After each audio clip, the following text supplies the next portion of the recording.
좋으신 주님의 은총과 평화가 우리 예배 자리에 앉으신 여러분 모두와 함께 하시길 간절히 소망합니다. 여러분 한 주간 평안히 잘 지내셨나요? 앞으로 대답이 없으시네요. 잘 지내셨어요? 네. 10월이 되면 저는 이상하리만치 마음이 분주해지고 여유가 없습니다. 어느 순간부터 그랬었던 것 같아요.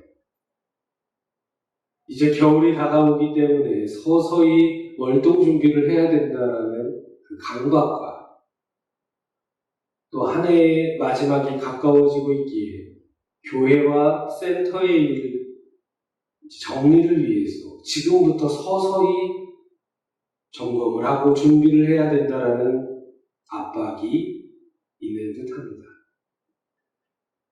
그렇게 지난 한 주도 센터 보일러실 공사 또 주방을 이제 리모델링 하는데 리모델링 공사 이 준비로 아주 분주히 보냈습니다. 그러나 어제부처럼 점심 약속이 있어서 금오리를 통해서 세종 시내를 다녀오는 길에 금강변의 풍경이 분주한 제 마음을 일깨웠습니다. 청량한 하늘과 구름, 또 시원하게 흐르는 강물, 그리고 푸른 빛에서 황금빛으로 옷을 갈아입고 있는 들녘. 이전에 몇 번이고 지나친 그 다리 위 풍광이었지만 어제는 특별히 제게 다가오면서 분주히 사는 저에게 마음의 여유를 갖도록 만들어 주었습니다. 사랑하는 여러분, 코로나19를 비롯한 삶의 두려움과 다람쥐 쳇바퀴 돌듯 바쁜 일상이 마음과 영혼의 여유를 소진시켜가지만 시간과 공간을 창조하신 그리고 여전히 다스리고 계신 하나님의 은혜는 변함이 없음을 신뢰하시면서 하늘에 계신 주님께 우리의 두 눈을 향하여 살아가는 나날이 되길 간절히 소망합니다. 우리는 계속해서 교회력 성서일과 복음의 말씀으로 마가복음 10장을 읽고 있습니다. 지난주일 복음에서 바리새인들은 예수님을 시험하고자 논쟁을 불러일으키기에 충분한 이혼의 주제로 질문을 던졌습니다. 그러나 예수님께서는 바리새인들의 완악한 마음을 질책하시며 수용과 변용, 또 창조의 해석을 통해 성별을 넘어 모든 인간이 하나님 앞에 평등함을 선포하셨고 오늘 우리가 녹은 땅같이 완악한 마음을 물리치고 부드럽고 따스한 그리스도의 마음으로 모두를 기쁘게 사랑하도록 일깨워 주셨습니다. 오늘 본문은 예수님께서 길을 걸으실 때 만나게 되신 낯선 이의 등장으로 시작됩니다. 예수께서 길에 나가실 때 한 사람이 달려와서 꿇어앉아 묻자오되 선한 선생님이여 내가 무엇을 하여야 영생을 얻으리이까? 낯선 이는 길을 걷고 계신 예수님을 맞고 무릎을 꿇고 자신이 어떻게 하면 영원한 생명을 얻을 수 있는지 물었습니다. 특별히 그는 예수님을 선한 선생님으로 호칭합니다. 이 선생님이라는 표현, 디다스칼로스, 여기서는 디다스칼레라고 되어 있죠. 혹격이라고 부르는 겁니다. 디다스칼로스의 변형이에요. 맨 뒤가 변형해서 디다스칼레, 선생님이요 이런 표현입니다. 근데 그 뒤에 선한이라는 형용사가 붙어 있어요. 아가세라는 표현이 붙어 있습니다. 그냥 디다스칼로스, 디다스칼레라고 부르면 선생님이요 하는 존경하는 율법 선생님을 의미하는 표현입니다. 그렇기 때문에 예수님께 선생님이라는 호칭을 하는 것은 큰 무리가 없을 테지만 당시 유대 종교의 관습상 이 선한이라는 존칭은 오직 하나님께만 올려드리는 예법이었습니다. 왜냐하면 오로지 절대적으로 선하신 분은 하나님밖에 없으시기 때문입니다. 인간은 절대적으로 선하지 않고 상대적으로 선하다는 생각을 갖고 있습니다. 오직 하늘의 하나님만이 완벽히 절대적으로 선하신 분이다라는 생각을 갖고 있었습니다. 그렇기 때문에 이 대화가 오가는 장소가 불특정 다수가 지나다니는 길임을 생각해 볼 때 예수님을 선한 선생님으로 호칭한 것은 제3자로 하여금 오해를 불러일으킬 만한 행동이었고 예수님께도 결례가 되는 표현이었습니다. 그러자 예수님께서는 내가 어찌하여 나를 선하다 일컫느냐 하나님 한 분 외에는 선한 이가 없느니라 라는 이 18절 말씀을 통해 아버지 하나님 앞에서 한껏 자신을 낮추시는 겸손한 아들로서의 모습을 보여주시고 영원한 생명을 획득하는 길에 대해 질문한 낯선 이에게 영원한 생명을 얻는 길은 익히 알고 있는 계명을 준수하는 것임을 상기시키십니다. 그러자 질문한 이는 예수님을 향한 선하신이라는 호칭을 거두고 자신은 예수님께서 말씀하신 계명들을 어린 시절부터 철저히 지켜왔다 말씀드립니다. 그가 여짜오되 선생님이여 이것은 내가 어려서부터 다 지켰나이다. 제 생각에 그는 나름대로 당시 유대교가 요구하는 아주 고결하고도 모범적인 삶을 추구해요. 마치 우리식으로 친다면 조선시대 선비와 같은 모습이었을 것으로 상상이 됩니다. 이처럼 그가 지금까지 계명을 잘 지켜왔다는 대답을 들으신 예수님께서는 그를 사랑하는 마음으로 이렇게 말씀하십니다. 21절 말씀. 예수께서 그를 보시고 사랑하사 이르시되 내게 아직도 한 가지 부족한 것이 있으니 가서 내게 있는 것을 다 팔아 가난한 자들에게 주라. 그리하면 하늘에서 보화가 내게 있으리라.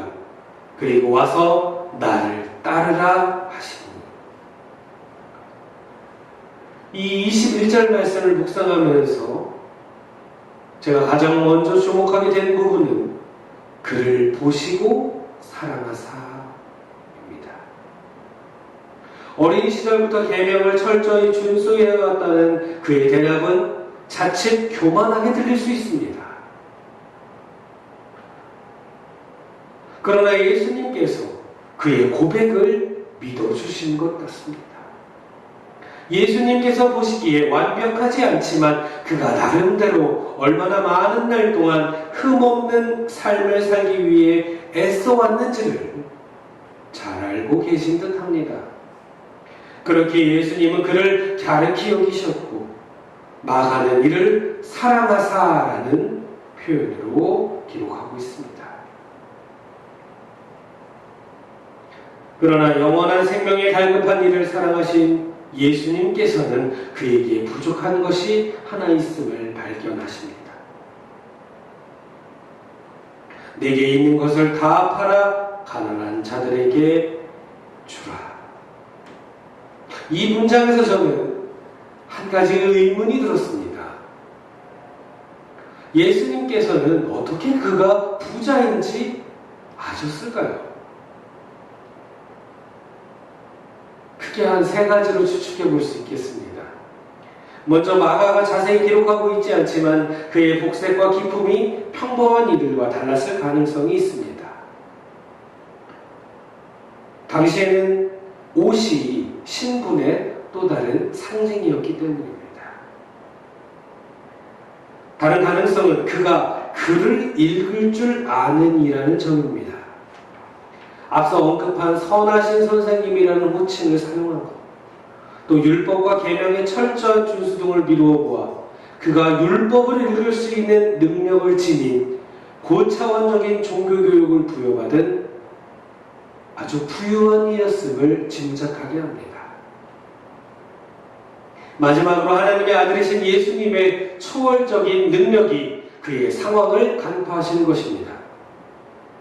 그를 사랑하사라는 표현 속에 모든 것이 함축되어 있고 구원자이신 예수님의 능력이 구원을 갈망하는 이를 머리끝부터 발끝까지 헤아리시어 그를 영원한 생명이 있는 하나님의 나라로 초대하고 계신 것입니다.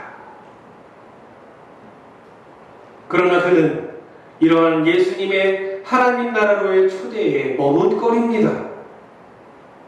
종교적으로나 사회적으로, 경제적으로 많은 이들의 부러움을 살 법한 완벽한 그가 소유를 팔아 가난한 이들에게 나누어 주라는 예수님의 말씀에 슬픈 기색을 띠고 근심하며 돌아갑니다.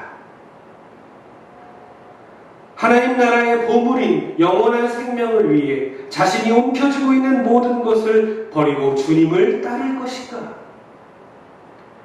아니면 지금까지의 삶대로 소유한 모든 것을 향유하며 살아갈 것인가?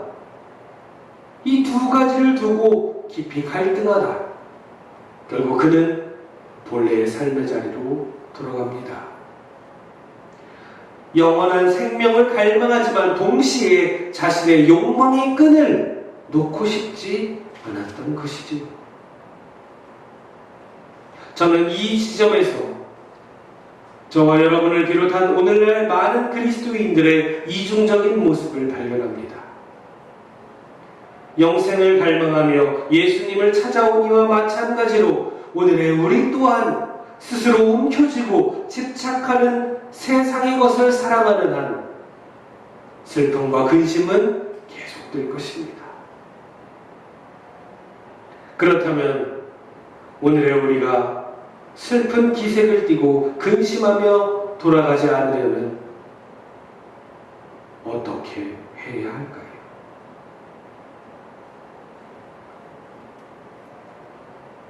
슬픈 기색을 띠고 근심하며 돌아가는 그를 두고 예수님께서는 제자들에게 재물이 있는 자는 하나님의 나라에 들어가기가 매우 어렵다고 23절에 말씀하십니다. 그러나 제자들은 이러한 스승의 말씀에 어리둥절해합니다. 왜냐하면 당시 유대인들에게 있어 물질적 번영이나 건강이라는 것은요, 하나님의 축복을 받았다는 증거로 여겨졌기 때문입니다. 그렇기에 부자를 향한 예수님의 경고에 제자들은 놀라지 않을 수가 없었죠. 거기에 예수님은 부자의 하나님 나라 입성이 얼마나 어려운 일인지를 낙타가 바늘기로 나가는 것에 비유하여 말씀하십니다. 아주 유명한 비유이죠. 근데 이게 몇몇 세학자들은 또 이렇게 주장합니다. 이 낙타를 의미하는 단어가 헬라어로 카멜론입니다. 근데 밧줄을 의미하는 단어가 카밀론이에요. 카멜론, 카밀론. 발음이 비슷해요. 그래서 바늘에 밧줄을 끼운다라는 표현을, 카밀론을 끼운다라는 표현을 바늘에 카멜론, 그래서 낙타가 들어간다라는 표현으로 필사의 오류가 있지 않느냐라고 주장하는 학자들도 있습니다. 사실은. 근데 어쨌건 주님은 이 바늘로 낙타가 들어가든 밧줄이 들어가든 부자가 천국에 가는 것이 매우 어렵다라는 것을 강조하여 말씀하시는 것. 우리가 그것을 이해하는 데는 전혀 문제가 되지 않을 거라고 저는 생각합니다.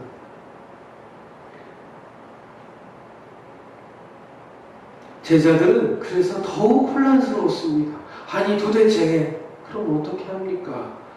영원한 생명을 어떻게 보장받을 수 있을까 하는 물음이 나눔의 권고로 이어지고 이제 그 나눔의 권고에서 낙타가 바늘에 들어가는 것이라는 이런 불가능한 영역으로 확장되고 있었습니다.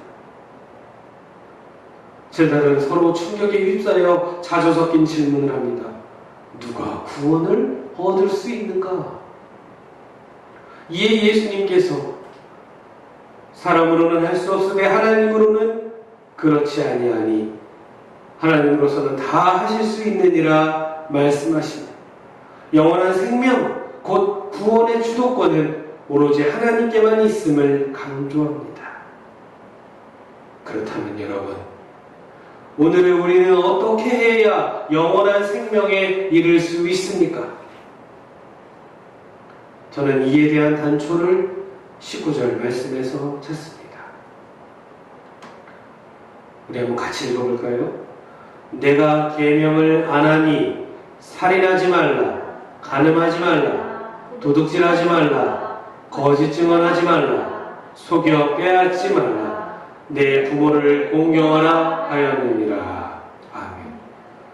길 위에 낯선 이에게 예수님께서 말씀하신 계명들은 아시다시피 10계명의 두 번째 부분으로 사람과의 관계에서 반드시 지켜야만 하는 계명이었습니다. 영원한 생명에 이르려면 구원의 주도권을 갖고 계신 하나님을 섬기는 계명을 더욱 철저히 준수해야지. 왜 예수님은 사람과의 관계를 다루는 계명을 요구하셨을까요? 여러분 잘 생각해 보십시오. 하나님은 인간이 나름대로의 열심을 다해 섬긴다 하더라도 이미 충분히 거룩하시며 전능하신 분이십니다. 그렇기에 인간이 내가 하나님을 위해 무엇인가 하겠다 이렇게 나서는 것은요, 지극히 교만한 처사일 뿐입니다. 그러므로 예수님은 4계명 이후의 계명들을 언급하시며 하나님을 믿고 하나님을 사랑하고 하나님을 섬기는 구원받은 이들의 행동의 표상이 사람을 향한 계명들 속에 드러나 있음을 역설하고 계신 것입니다. 한마디로 구원받았다라고 하는 사람이라면, 하나님을 믿는다라고 하는 사람이라면 이 5계명 이후의 계명을 철저히 준수하는 사람이다라는 것이죠. 그런 선언이죠.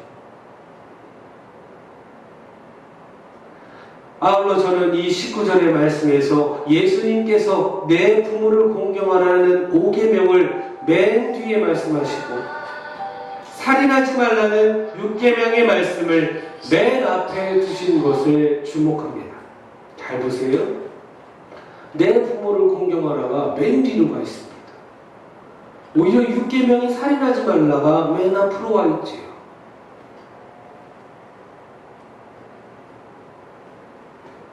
이것은 예수님께서 5계명을 소홀히 하셨다라는 그런 것이 절대 아닙니다. 오히려 저는 예수님께서 하나님께로부터 온 모든 백성을 살리시고자 이 땅에 오신 당신의 사명을 강조하시기 위해, 그리고 그것을 제자로 불리는 이들의 삶의 최우선으로 삼아야 함을 가르치시기 위해 이 살인하지 말라는 계명을 앞세우신 것으로 이해합니다.